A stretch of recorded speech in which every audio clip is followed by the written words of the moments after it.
जबलपुर की जर्नी अब और भी एडवेंचरस हो गई है क्योंकि हम लोग की गाड़ी हो गई है खराब और अब हम लोग ढाबे पे आए हैं, खाना वाना खा रहे हैं। हमारे भाई साहब मुंह धो लिए। कैसा लग रहा है? बहुत अच्छा लग रहा है, ठंडा ठंडा लग रहा है। पर यहाँ बारिश भी आ रही है। हाँ सही बात है, मौसम मज़ेदार हो गया है। कोई टेंशन नहीं है, ठीक है। कोई कभी कभी प्लेसेस मिस हो जाती हैं बट इसका मतलब ये नहीं है कि हम लोग दुखी हो जाएं और अपनी जो ट्रिप को है वो एंजॉय ना करें। तो अब हम लोग ढाबे पे आ गए हैं, थोड़ा सा पास में ही था और यहाँ पे कुछ खाते पीते हैं और एंजॉय करते हैं। धीरे धीरे पहुँचेंगे जब पहुँचना होगा, जो लिखा होगा तो होगा।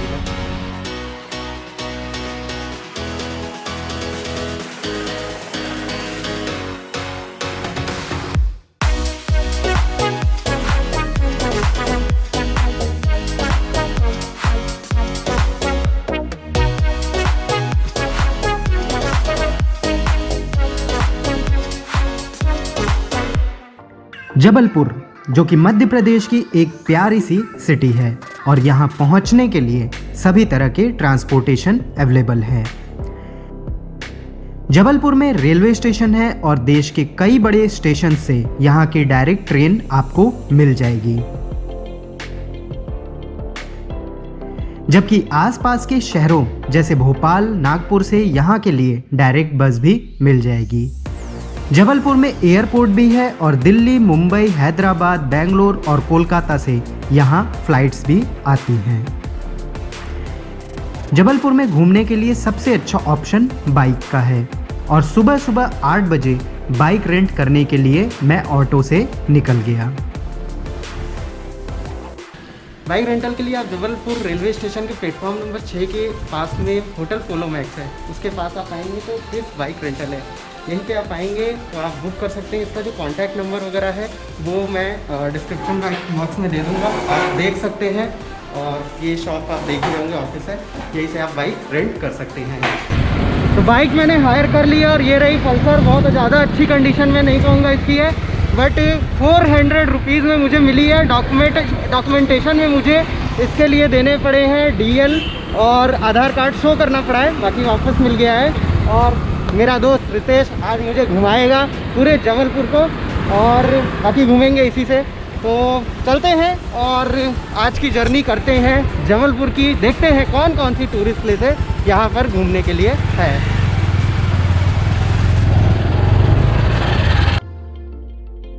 आज मैं सबसे पहले रानी दुर्गावती के किले के लिए गया, जिसे मदन महल के नाम से भी जाना जाता है और ये प्लेस मेन सिटी में ही है।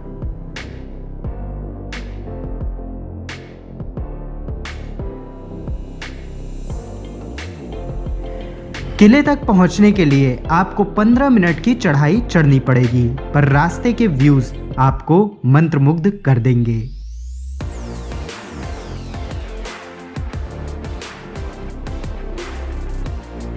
जिसमें आपको छोटा सा पॉन्ड देखने को मिलेगा और पेड़ों पर कुछ जंगली फल भी। और ये रहा मदन महल, और सुनसान है, वीरान है, और जैसा कि आप देख ही रहे होंगे इसमें पुराने अवशेष वगैरह जो किले के हैं वो अभी टिके हुए दिख रहे हैं। और ये यहाँ से सीढ़ी गई है, मैं ऊपर जाने की कोशिश करता हूँ। अगर ऊपर जाने का रास्ता है तो बहुत ही अच्छा ऊपर से व्यू आएगा। ज़्यादा यहाँ सीढ़ियों पे चढ़ने में दिक्कत नहीं हुई, आराम से ही चढ़ गए थे हम लोग। हाय क्या हवा आ रही है यहाँ, बहुत अच्छी हवा आ रही है। यही तो खास बात थी, पुराने जो भी किले बने थे तो इतनी अच्छे तरीके से देखिए बड़े बड़े ये बनाए, और यहाँ पे इतनी अच्छी हवा आ रही है, AC फेल है। किले के टॉप से आपको जबलपुर के व्यू के साथ यहाँ की ग्रीनरी भी देखने को मिलेगी। रानी दुर्गावती का किला मैं आपको रिकमेंड करूंगा कि आप ज़रूर आएँ, क्योंकि यहाँ पे आपको बहुत अच्छा लगेगा आके, और ऊपर से बहुत अच्छा व्यू दिखेगा। और साथ ही यहाँ पे जो हवा चलती है ना, मतलब मज़ा आ जाएगा, दिल खुश हो जाएगा। तो यहाँ पे आप ज़रूर आएँ, अच्छी जगह है, शांत प्लेस है। नीचे वापस आकर केवल 1 मिनट पैदल चल के आप बैलेंसिंग रॉक भी देख सकेंगे। बैलेंसिंग रॉक में मैं आ चुका हूँ और ये आप देख रहे होंगे कितनी ज़रा सी जगह पर ये टिका हुआ है, इतना बड़ा सा ये रॉक। और मतलब बैलेंस इस तरह से होना ना बहुत बड़ी बात है, बहुत ही आश्चर्य की बात है, और इसीलिए ये टूरिस्ट स्पॉट भी बन चुका है। और यहाँ पे बैठ के थोड़ी सी आप फ़ोटोज़ वगैरह क्लिक करवा सकते हैं। आगे और आसपास यहाँ पे कुछ नहीं है देखने के लिए, बट बस यही है इस जगह पे, तो इसको देखने के लिए आप आ सकते हैं। 5 मिनट का समय लगेगा केवल। पेट्रोल पंप पे आ गए हम लोग, पेट्रोल भरवा रहे हैं। 200 का भरवा रहे हैं, लगभग 30 से 35 की एवरेज मैंने पूछा है, गाड़ी दे रही है। आई थिंक 70 से 100 किलोमीटर चल सकती है गाड़ी से। अभी 200 का भरवा ले रहे हैं।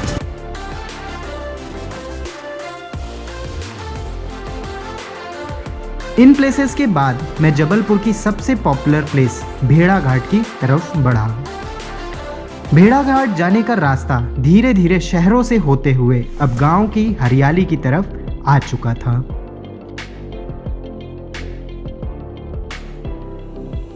भेड़ा घाट के रास्ते में सबसे पहले पड़ता है धुआंधार फॉल, और हम लोग अभी इसी की पार्किंग एरिया में हैं। और थोड़ा सा यहाँ से पैदल चल के आगे की तरफ जाना पड़ेगा, देखता हूँ कैसा है और आपको भी दिखाता हूँ। धुआंधार फॉल्स के लिए आपको लगभग आधा किलोमीटर पैदल चलना पड़ता है, और यहाँ रास्ते में कई सारी स्टैचूज की शॉप भी है। धुआंधार फॉल्स पर मैं आ चुका हूँ, और यहाँ पे आप देख रहे होंगे जो नदी बह रही है, नर्मदा नदी है। और ये आप देख रहे होंगे ये है रोपवे गया हुआ है, आप नर्मदा नदी के ऊपर से जा सकते हैं रोपवे के थ्रू। अभी चूंकि बंद है कोरोना की वजह से, और जो उसका प्राइस है रोपवे का वो 95 रुपीज़ है आने और जाने का पर पर्सन का। और जो टाइमिंग उसकी है 10:30 बजे सुबह से 6 बजे इवनिंग तक रोपवे ओपन होता है, पर अभी चूंकि बंद है कोरोना की वजह से।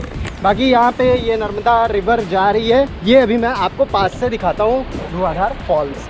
धुआंधार वाटरफॉल इतनी डूब चुकी थी कि वाटरफॉल तक पूरा पानी भर चुका था। लेकिन नॉर्मल डेज में जब आप यहाँ रोपवे से नर्मदा रिवर को फैमिली या फ्रेंड्स के साथ बहते हुए देखेंगे तो आपके लिए ये प्लेस बहुत खास बन जाएगी।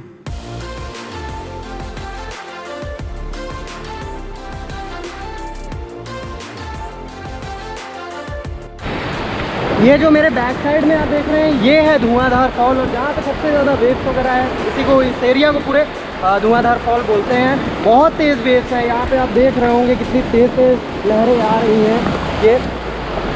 और पूरा इस टाइम क्योंकि मानसून का टाइम भी है तो काफ़ी ज़्यादा फ्लो भी है, पर बहुत ही अमेजिंग मौसम में ये बहुत ही अमेजिंग जगह है। धुआंधार फॉल्स के आगे रास्ते में जाते हुए हमें पंचमठ टेम्पल देखने को मिला, जिसका लुक बिल्कुल हिस्टोरिकल था, और इस टेम्पल से नर्मदा का व्यू भी दिख रहा था।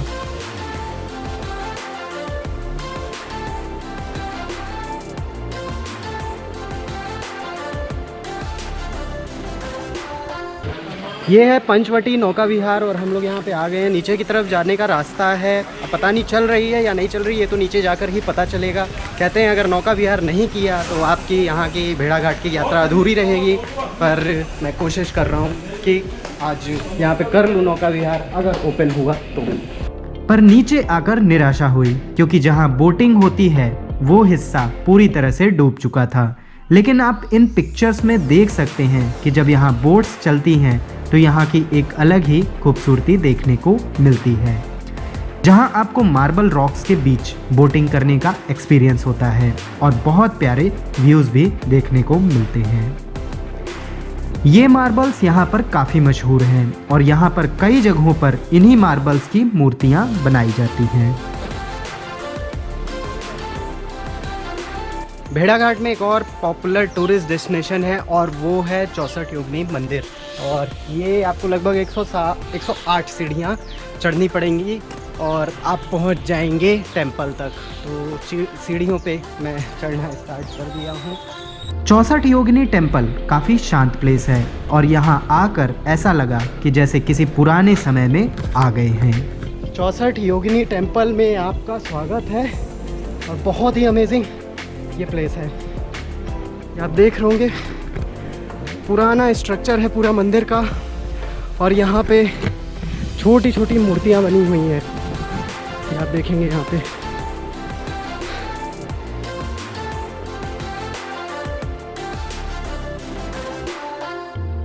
जबलपुर में मेरे होटल का रूम कैसा है मैं दिखाता हूँ आपको।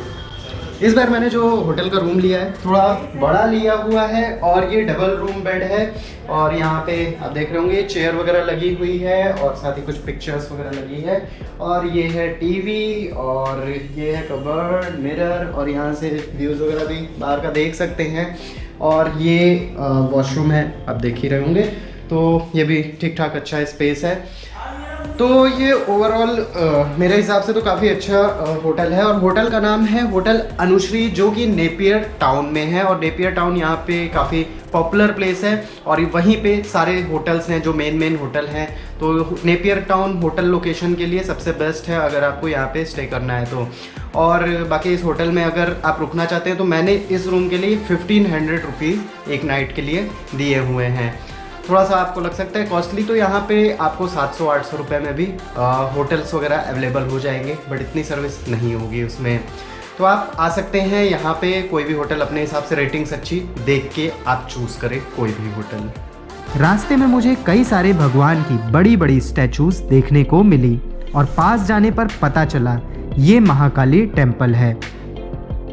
पता नहीं इस टेम्पल में ज़्यादा लोग क्यों नहीं आते हैं, इतनी बढ़िया ये टेम्पल है। आप ये देख रहे हैं हनुमान जी की मूर्ति और राम जी की मूर्ति है और सबसे ख़ास बात यहाँ से पूरे आपको जबलपुर का व्यू दिखेगा। ये आप इधर देखिए पूरा आपको यहाँ से जबलपुर का व्यू दिख जाएगा।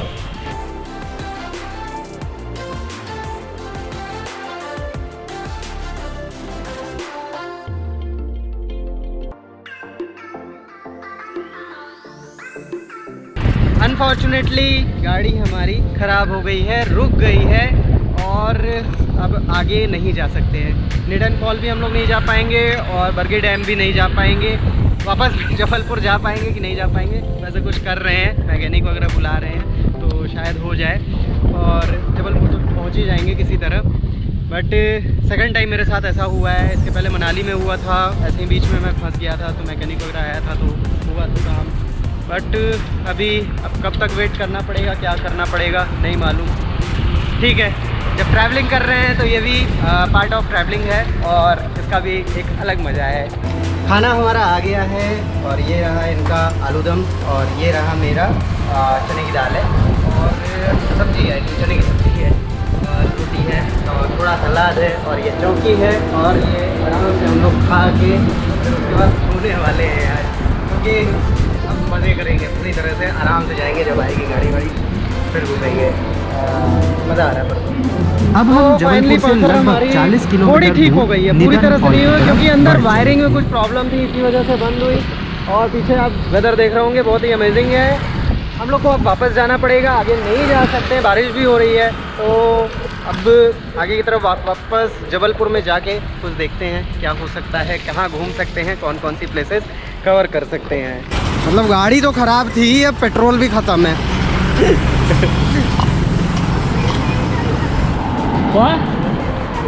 असली अबे सैनिटाइजर दे रहे हो क्या गाड़ी में डालने के लिए? ये भाई साहब से हम लोगों ने पेट्रोल लिया है। इनका नाम क्या नाम था भाई? ओम राजपूत, 9th में पढ़ते हैं ये। और अब इनकी पेट्रोल से हम लोगों की गाड़ी चलेगी। मर गया सर? खून पी रहा है? खून तो पीता ही है। किसी तरह हम वापस जबलपुर पहुंचे, जहां पहुंचते ही बारिश भी होने लगी। जबलपुर की वीडियो देखने के बाद आपके मन में एक सवाल ज़रूर आ रहा होगा कि यहाँ पर कुछ प्लेसेस और भी कवर की जा सकती थी, लेकिन रीज़न आप सभी जानते हैं कि मेरी यहाँ पर बाइक ख़राब हो गई थी और मेरे पास यहाँ पर केवल एक दिन था और इस वजह से कवर नहीं कर पाया। तो जो प्लेसेस यहाँ पर कवर हो सकती थी वो हो सकती थी डुमना नेचर पार्क और बरगी डैम और साथ ही साथ निडन फॉल, जहाँ की मैं जा रहा था तभी बाइक ख़राब हो गई थी। तो ये सारी प्लेसेस हैं और भी कुछ प्लेसेस यहाँ पर क्लोज थी कोरोना की वजह से, तो वो भी कवर नहीं हो पाई हैं। तो जबलपुर में घूमने के लिए कितने टाइम चाहिए ये भी मैं बता देता हूँ। 2 दिन आप यहाँ पर लेकर आएँ, 2 दिन में आप यहाँ की सारी प्लेसेस कवर कर सकते हैं। और यहाँ पर अब घूमने में आपका क्या खर्चा आ जाएगा वो भी मैं बता देता हूँ। यहाँ पे अगर आप होटल लेते हैं, होटल का आपको जो खर्चा देना पड़ सकता है वो लगभग 700 रुपये से 1000 रुपये पर नाइट में आपको होटल ठीक ठाक मिल जाएंगे। 1000 रुपये मैं रिकमेंड करूँगा कि 1000 रुपये आप कम से कम अपना बजट रखें पर डे के लिए। तो 2 दिन रुकेंगे तो 2000 रुपये होटल पे आएगा 2 एडल्ट्स का, तो मतलब 1 पर्सन पे आपका 1000 रुपये का खर्चा आएगा। और दूसरा जो खर्चा है मील्स का, वो लगभग आपका 800 रुपीज़ तक का खर्चा आ सकता है, क्योंकि यहाँ पे जो थाली की एवरेज प्राइस है वो लगभग आपकी आती है 120 रुपये से लेकर 150 रुपये तक। तो 4 टाइम का अगर खाना भी आप देखते हैं तो लगभग 600 से 800 रुपये का 2 दिन का खर्चा हो जाएगा। इसके बाद बात करते हैं ट्रांसपोर्टेशन की। ट्रांसपोर्टेशन अगर आप बाइक लेते हैं तो आपका 1000 रुपये में ही काम हो जाएगा। मतलब पेट्रोल आप भरवाते हैं, पेट्रोल आपका 300 से 400 रुपये तक का लग जाना है यहाँ पे। और अगर बड़ी बाइक लेते हैं तो 500 तक का भी पेट्रोल लग सकता है। बाकी 500 मतलब 1000 रुपये मान के चल रहा हूँ मैं, आपका आ जाएगा। पर वो भी 500 आप कर लें, क्योंकि अगर 2 लोग बैठते हैं बाइक पे, मैं कंसिडर करके चल रहा हूँ कम से कम 2 लोग जाएंगे तो 500 रुपीज़ ही बाइक पे आएगा। अगर आप कार से जाते हैं तो यहीं आपका 3 से 4 हज़ार रुपये का खर्चा आ सकता है। कार में अब 3-4 लोग बैठ जाते हैं तो 1000 रुपये ही खर्चा आएगा पर पर्सन पे। और ऑटो करते हैं तो आपका 2000 से 2500 रुपये तक का खर्चा आ सकता है। तो ट्रांसपोर्टेशन पे एक एवरेज कॉस्ट आप मान के चल सकते हैं 1000 रुपये से 1500 रुपये का खर्चा आ सकता है। तो होटल का आपका हो जाएगा 1000 रुपये 2 दिन का, मील्स का आपका 800 रुपये हो जाएगा और ट्रांसपोर्टेशन का 1500 रुपये हो जाएगा। मतलब कि 1800 रुपये होटल और मील्स का और आपका ट्रांसपोर्टेशन का 1500 रुपये। तो लगभग आएगा 300 रुपीज़ का खर्चा आपका आ सकता है यहाँ पर घूमने फिरने में।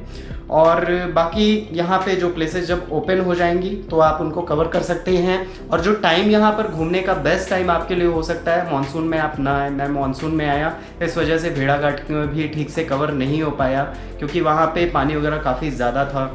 तो आप जब भी आए यहाँ पर आप आ सकते हैं जून के टाइम में या जुलाई के टाइम में आ सकते हैं। बारिश उस टाइम स्टार्ट ही होती है।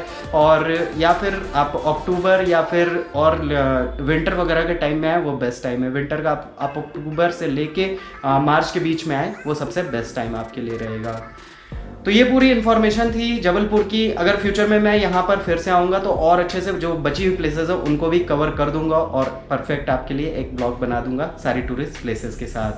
तो कोई क्वेश्चन हो, कोई क्वेरी हो तो कमेंट बॉक्स में आप पूछ सकते हैं। मेक श्योर नेचर को क्लीन और ग्रीन रखें। चैनल को सब्सक्राइब करना, वीडियो को लाइक और शेयर करना ना भूलें। आज के लिए इतनी थी इन्फॉर्मेशन। Thank you friends.